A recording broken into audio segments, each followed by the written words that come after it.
Friends, आज हम लोग एसिड बेस एंड साल्ट का पार्ट 3 शुरू करने जा रहे हैं। दोस्तों, एसिड बेस एंड साल्ट के फर्स्ट पार्ट में मैंने आपको एसिड के बारे में सब कुछ बता दिया था। सेकेंड पार्ट में मैंने आपको बेस के बारे में सारी जानकारी दी थी। आज हम लोग थर्ड पार्ट में इंडिकेटर्स के बारे में जानेंगे और ये भी जानेंगे कि ये जो इंडिकेटर्स हैं इनका ज़रूरी हमें क्यों पड़ा।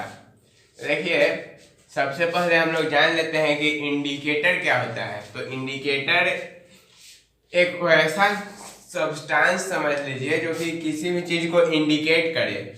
तो ये साइंस के भाषा से नहीं, ये कॉमन भाषा है। मैं बोल रहा हूँ कि किसी भी चीज को जो इंडिकेट करता है उसी को हम लोग इंडिकेटर कहते हैं। इंडिकेटर के नाम से हम लोग उस चीज को जानते हैं। तो आज हम लोग अब साइंस के भाषा में जो इंडिकेटर है तो वो क्या होता है उसको भी जानेंगे। कितने इंडिकेटर्स होते हैं डिफरेंट टाइप के, वो भी जानेंगे। चलिए शुरू करते हैं। Indicators. An indicator is a dye that change colour when it is put into acid और बेस। यानी कि इंडिकेटर जो है एक प्रकार का डाई है जो कि कलर को चेंज कर देता है जब इसको एसिड या फिर बेस में रखा जाता है। एसिड या बेस में रखा जाता है तो इंडिकेटर अपना कलर बदल लेता है और ये एक प्रकार का डाई है। क्लियर दोस्तों? तो इंडिकेटर्स का जरूरत क्यों पड़ा? देखिए, कोई भी सब्सटेंस है, अब वो एसिड है या फिर बेस है, कोई भी सब्सटेंस है, अब वो एसिड है या बेस है, इस बात का पता करना थोड़ा मुश्किल था। क्योंकि हम लोग यदि एक गलती से एसिड को टच कर दें तो क्या होगा कि बर्न हो सकता है। तो इसके लिए इंडिकेटर्स का खोज किया गया। तो देखिए कि कौन कौन कॉमन इंडिकेटर्स हैं जिनका कि यूज किया जाता है। तो 3 मोस्ट कॉमन इंडिकेटर हैं जिसमें कि लैब में सबसे ज्यादा यूज लिटमस पेपर का किया जाता है। तो इसमें पहला आता है लिटमस पेपर कॉमन इंडिकेटर में, दूसरा का नाम है मिथाइल ऑरेंज और तीसरा का नाम है फेनोल्फथैलीन। तो ये लिटमस पेपर, मिथाइल ऑरेंज और फेनोल्फथैलीन जो है एसिड, बेस और न्यूट्रल अवस्था में तीनों में अपना अलग अलग कलर चेंज कर लेता है। तो देखिए कैसे कलर चेंज करता है कि लिटमस पेपर को यदि एसिड में रखा जाए, यानी कि लिटमस पेपर एक पेपर होता है जो जिसको कि यदि एसिड में रखा जाए तो उसका कलर क्या हो जाता है? रेड हो जाता है। लिटमस पेपर का कलर क्या हो जाता है? रेड हो जाता है जब एसिड में रखा जाता है। तो जब वो बेस में डाला जाता है तो ब्लू हो जाता है। जब वो बेस में डाला जाता है लिटमस पेपर को तो लिटमस पेपर का कलर ब्लू हो जाता है। और जब न्यूट्रल में, यानी कि जो वो उसका असली रूप है, जो जिस कलर में लिटमस पेपर आता है, तो वो न्यूट्रल स्टेट में पर्पल कलर में रहता है। ठीक है दोस्तों, इसी तरह मिथाइल ऑरेंज जो है इसका न्यूट्रल कलर क्या होता है? ऑरेंज होता है। इसका न्यूट्रल कलर ऑरेंज होता है। एसिड में डालने पर यह भी रेड हो जाता है। एसिड में डालने पर यह भी क्या हो जाता है? रेड हो जाता है। और बेस में ये येलो हो जाता है। ठीक है, अब बात करते हैं फेनोल्फथैलीन की। तो ये एसिड में डाला जाए या फिर कलरलेस अवस्था में रहे, दोनों ही में, एसिड में डाला जाए या फिर न्यूट्रल में रहे, दोनों ही केस में ये क्या रहेगा? कलरलेस रहेगा। या तो एसिड में रहे नहीं तो न्यूट्रल अवस्था में रहे, तो दोनों केस में ये फेनोल्फथैलीन कलरलेस ही रहता है। सिर्फ बेस में यदि इसको डाला जाए, जैसे NaOH हो गया, तो सिर्फ यदि हम लोग इसको बेस में डालेंगे तो बेस में डालने पर इसका कलर क्या हो जाता है? पिंक हो जाता है। बेस में डालने पर इसका कलर क्या हो जाता है दोस्तों? पिंक हो जाता है। तो ये था कि अलग अलग लिटमस पेपर जो होते हैं, अलग अलग लिटमस पेपर नहीं, मतलब कि अलग अलग इंडिकेटर्स जो होते हैं, तो उनको किस सॉल्यूशन में डालने पर कौन सा कलर हो जाता है। तो अब हम लोग फिर जानेंगे लिटमस पेपर क्या होता है। तो ये एक नेचुरल इंडिकेटर है जो कि प्लांट से ऑब्टेन किया जाता है।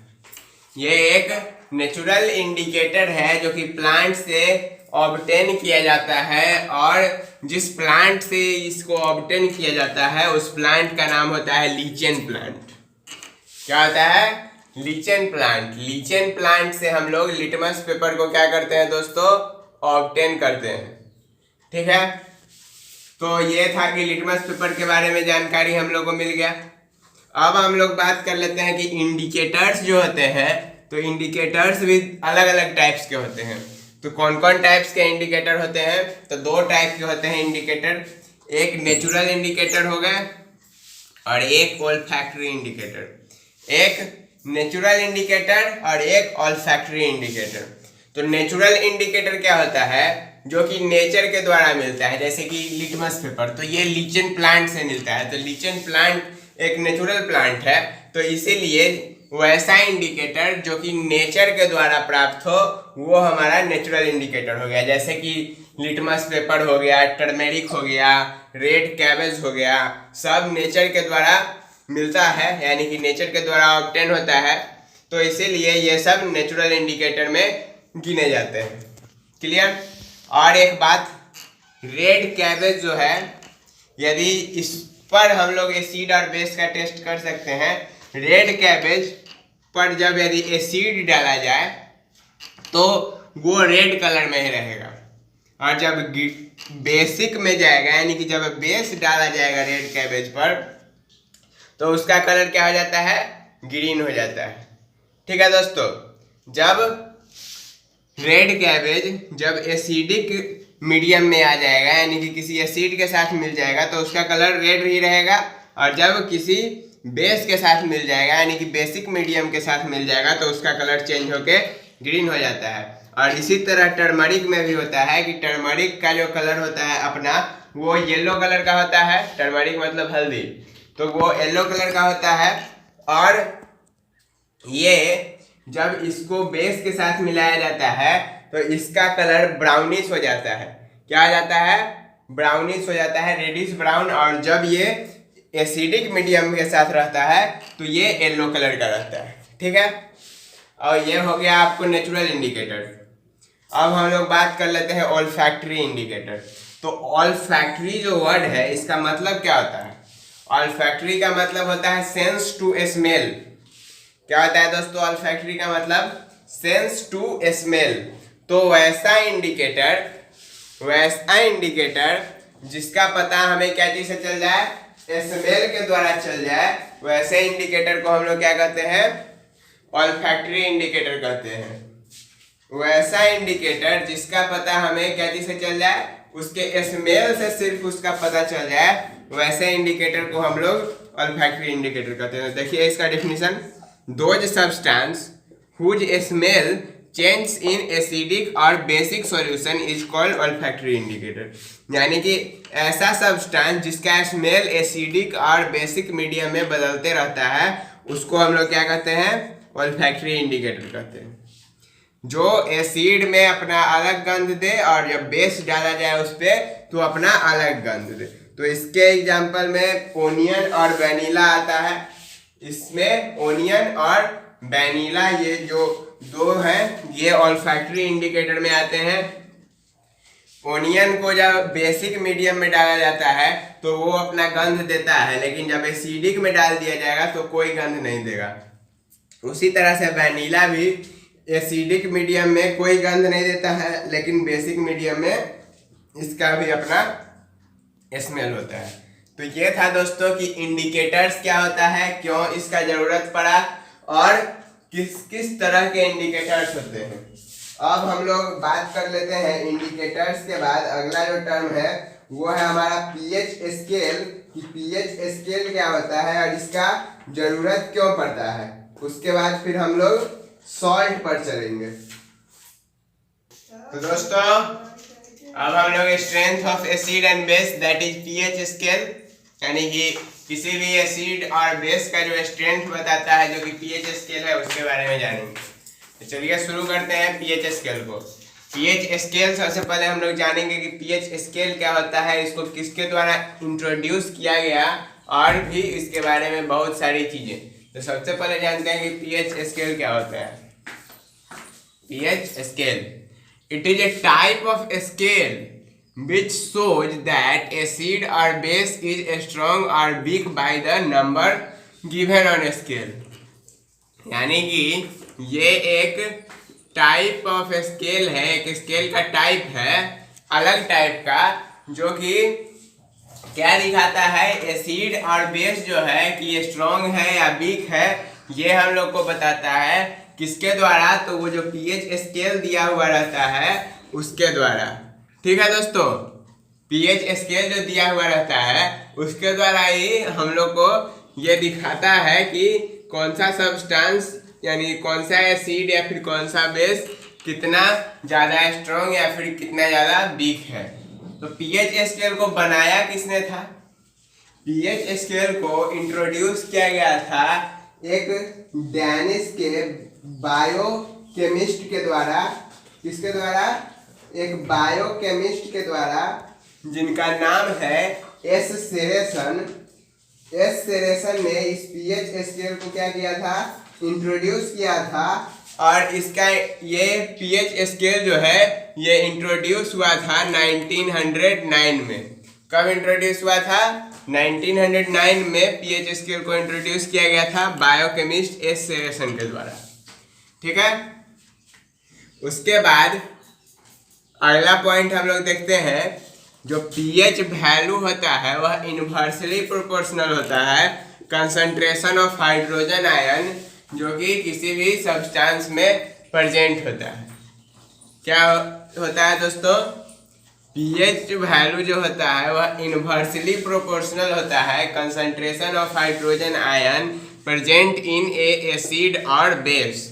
यानी कि डायरेक्टली प्रोपोर्शनल होता तो हाइयर यदि कंसंट्रेशन होता है H प्लस आयंस का तो पीएच वैल्यू भी हाइयर होता। और यहाँ पे इनवर्सली प्रोपोर्शनल है, मतलब कि higher the concentration of H plus ions और OH minus ions lower the pH value. यानी कि जहाँ पर कंसंट्रेशन बढ़ने लगेगा H प्लस आयंस का या फिर OH माइनस आयंस का, तो पीएच वैल्यू क्या होता है? घटते हुए चला जाता है। ठीक है दोस्तों, तो ये तीनों पॉइंट आपका हो गया क्लियर कि पीएच स्केल क्या होता है, पीएच स्केल को किसके द्वारा इंट्रोड्यूस किया गया और पीएच स्केल फंक्शन कैसे करता है। अब पीएच जो है, पीएच स्केल में पीएच जो है उसका मतलब क्या होता है? तो उसका मतलब होता है power of hydrogen. Power of hydrogen से कहने का ये मतलब हुआ कि हाइड्रोजन का कॉन्सेंट्रेशन कितना है उसमें, इस बात को बताने के लिए पीएच स्केल को बनाया गया। तो यही पीएच का मतलब हुआ कि हाइड्रोजन का पावर उसमें कितना है, कितना हाइड्रोजन का कंसंट्रेशन है। ये बात हो गया क्लियर। और पावर जो है ये वो वर्ड एक पोटेंज वर्ड से आया है। पोटेंज वर्ड जो है वो एक जर्मन का वर्ड है पोटेंज, और जिसका मतलब होता है पावर।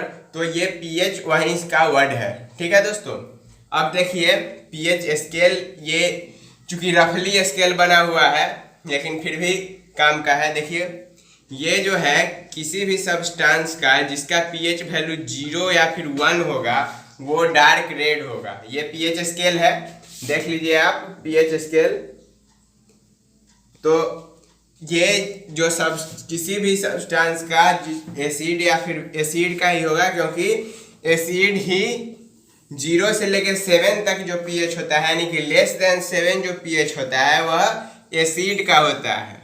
लेस देन 7 किसका होता है? पीएच एसिड का। और ग्रेटर देन 7 होता है बेस का, जो कि यहाँ पे दिखाया हुआ है कि ये 7 से कम है। और 7 से जितना कम होगा उतना एसिडिक कैरेक्टर उसमें ज़्यादा होगा। जैसे ही किसी का यदि 1 है तो वो सबसे ज़्यादा एसिडिक होगा, फिर यदि 2 हो गया तो उससे कम, 3 तो उससे कम, और फिर धीरे धीरे इसी तरह कम होते चला जाता है। और 6 तक जाने वाला जो वीक एसिड में, वीक एसिड जिसका 6 होगा पीएच वैल्यू उसको वीक एसिड में क्लासिफाई किया जाएगा, और जिसका 1 होगा पीएच वैल्यू उसको स्ट्रॉन्ग एसिड में क्लासिफाई किया जाता है।